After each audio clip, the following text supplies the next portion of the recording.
Hi guys, അപ്പോൾ ഈ ഒരു വീഡിയോയിൽ നമ്മൾ നോക്കാൻ പോകുന്നത് അൽപ്പാരയിൽ പല ആൾക്കാർക്കും ആ ഒരു ഡെപ്പോസിറ്റ് ചെയ്തതിന് ശേഷം വെരിഫിക്കേഷൻസ് കംപ്ലീറ്റ് ചെയ്യാൻ പറ്റുന്നില്ല. ആ ഒരു സ്ക്രീൻഷോട്ട് എന്താണ് അപ്ലോഡ് ചെയ്യേണ്ടത് എന്നുള്ളൊരു ഡൗട്ടും കാര്യങ്ങളെല്ലാം ഉണ്ട്. ഓക്കെ, അപ്പോൾ അതൊരു ക്ലാരിഫൈ തരുന്നൊരു വീഡിയോ ആണ്.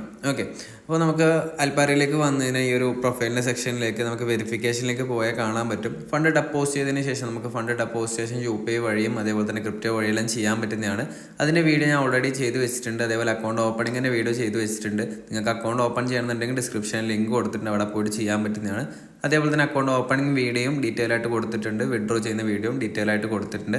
അതിൻ്റെ ലിങ്കും ഞാൻ ഡൗൺ സൈഡിൽ കൊടുക്കാൻ പറ്റുന്നതാണ്. ഓക്കെ, അപ്പോൾ നമുക്ക് ഈ ഒരു ഏരിയയിൽ കാണാൻ പറ്റും നമ്മുടെ ഡോക്യുമെൻറ്റ്സ് എല്ലാം വെരിഫൈ ആയിക്കഴിഞ്ഞാൽ മൈ ഡോക്യുമെൻറ്റ്സ് വെരിഫൈഡ് ആയിട്ടുണ്ടാവും.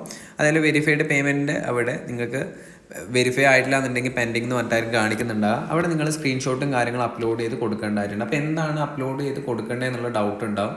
അപ്പോൾ അവിടെ കൊടുക്കേണ്ട കാര്യം എന്ന് വെച്ചാൽ നിങ്ങളുടെ ബാങ്കിൻ്റെ ആ ഒരു പ്രൂഫ്, നിങ്ങളുടെ അക്കൗണ്ട്, നമ്മുടെ IFSC ബാങ്ക് ബ്രാഞ്ചിൻ്റെ നെയിം, കാര്യങ്ങൾ, അതേപോലെ തന്നെ വളരെ ഇമ്പോർട്ടൻ്റ് ആയിട്ടുള്ള കാര്യമാണ് നിങ്ങൾ എപ്പോഴാണ് ആ ഒരു പേയ്മെൻറ്റ് ചെയ്തിട്ടുള്ളത്, ഡെപ്പോസിറ്റ് ചെയ്തിട്ടുള്ളത്, ആ ഒരു പേയ്മെൻറ്റ് ഉണ്ടാവുമല്ലോ, ആ ഒരു പേയ്മെൻറ്റ് ആ ഒരു അപ്ലോഡ് ചെയ്യുന്ന ആ ഒരു സ്ക്രീൻഷോട്ടിൽ ഉണ്ടാകുക.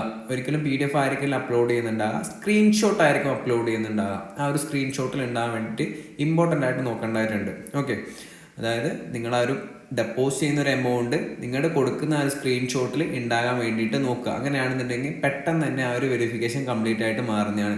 ഇൻ കേസ് അവിടെ കൊടുത്തിട്ട് എന്തെങ്കിലും ഇഷ്യൂസോ കാര്യങ്ങളോ വരുത്താണെന്നുണ്ടെങ്കിൽ നിങ്ങൾക്ക് ചാറ്റ് സപ്പോർട്ടിലേക്ക് പോയിട്ട് ചാറ്റ് വിത്ത് ഏജൻറ്റ് പറഞ്ഞിട്ടുണ്ട്, അവിടെ പോയിട്ട് നിങ്ങൾക്ക് ചാറ്റ് ചെയ്യാൻ പറ്റുന്നതാണ്. ഓക്കെ, ഇപ്പോൾ എക്സാമ്പിളായിട്ട് ഞാനിപ്പോൾ ഒരു എക്സാമ്പിൾ കാണിച്ചു തരാം. എന്തായാലും ബാങ്കിൻ്റെ ഒരു ആപ്ലിക്കേഷൻ ഓപ്പൺ ആകാൻ പറ്റുന്നുണ്ടാവില്ല. ഞാനൊരു സ്ക്രീൻഷോട്ട് എടുത്തതിന് ശേഷം ഞാൻ നിങ്ങൾക്ക് കാണിച്ചു തരാം. പ്ലാറ്റ്ഫോമിലേക്ക് കയറലാണെന്നുണ്ടെങ്കിൽ നിങ്ങൾക്ക് അതിൻ്റെ സ്റ്റേറ്റ്മെൻറ്റ്, അതായത് അക്കൗണ്ട് സ്റ്റേറ്റ്മെൻറ്റും കാര്യങ്ങളും ഡൗൺലോഡ് ചെയ്തെടുക്കാൻ പറ്റുന്നതാണ്. അക്കൗണ്ട് സ്റ്റേറ്റ്മെൻറ്റ് ഡൗൺലോഡ് ആകുന്ന സമയത്ത് ശ്രദ്ധിക്കേണ്ടത് അവിടെ നിങ്ങളുടെ നെയിമും അക്കൗണ്ട് നമ്പർ എല്ലാം കറക്റ്റായിട്ട് ഷോ ആവേണ്ടതാണെന്ന് ഇമ്പോർട്ടൻ്റ് ആയിട്ട് നോക്കേണ്ടതായിട്ടുണ്ട്. ഓക്കെ, അപ്പോൾ ഞാനിവിടെ പോയിട്ട് ഞാൻ ആ ഒരു സ്റ്റേറ്റ്മെൻറ്റിൽ എന്തൊക്കെയാണ് വേണ്ടതെന്നുള്ളത് ആ ഒരു സ്ക്രീൻഷോട്ട് എടുത്തതിന് ശേഷം കാണിച്ചു തരാം. ഓക്കെ, ഞാനിവിടെ എൻ്റെ കാനറ ബാങ്കിൻ്റെ ഒരു സ്റ്റേറ്റ്മെൻറ്റ് എടുത്തിട്ടുണ്ട്.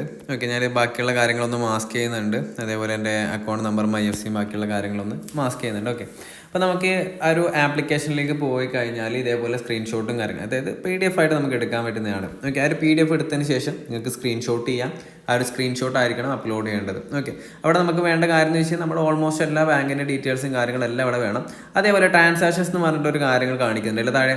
ആ ഒരു ട്രാൻസാക്ഷൻ്റെ ആ ഒരു ഏരിയയിൽ നിങ്ങളുടെ ലാസ്റ്റ് ചെയ്തിട്ടുള്ള ആ ഒരു പേയ്മെൻറ്റ് ഉണ്ടാവുമല്ലോ, അതായത് ഡെപ്പോസിറ്റ് ചെയ്തിട്ടുള്ള ആ ഒരു പേയ്മെൻറ്റ് ഉണ്ടാവുമല്ലോ, ആ ഒരു ട്രാൻസാക്ഷനിൽ ഈ ഒരു ട്രാൻസാക്ഷൻ ഹിസ്റ്ററി കാണുന്നുണ്ടെങ്കിൽ വളരെ പെട്ടെന്ന് തന്നെ എന്ത് സംഭവിക്കുന്നുണ്ടാവും, നിങ്ങളുടെ ആ ഒരു വെരിഫിക്കേഷൻസും കാര്യങ്ങളും സംഭവിക്കുന്നുണ്ടാവും. ഓക്കെ, എല്ലാന്നുണ്ടെങ്കിൽ നല്ല രീതിയിൽ ഡിലേ വരാനുള്ള റീസൺസ് ഉണ്ടാവും. കുറച്ചധികം ഡിലേ ആകാനുള്ള പ്രോബിലിറ്റി ഉണ്ട്. അതേപോലെ റിജക്റ്റ് ആകാനുള്ള റീസൺ ഉണ്ട്.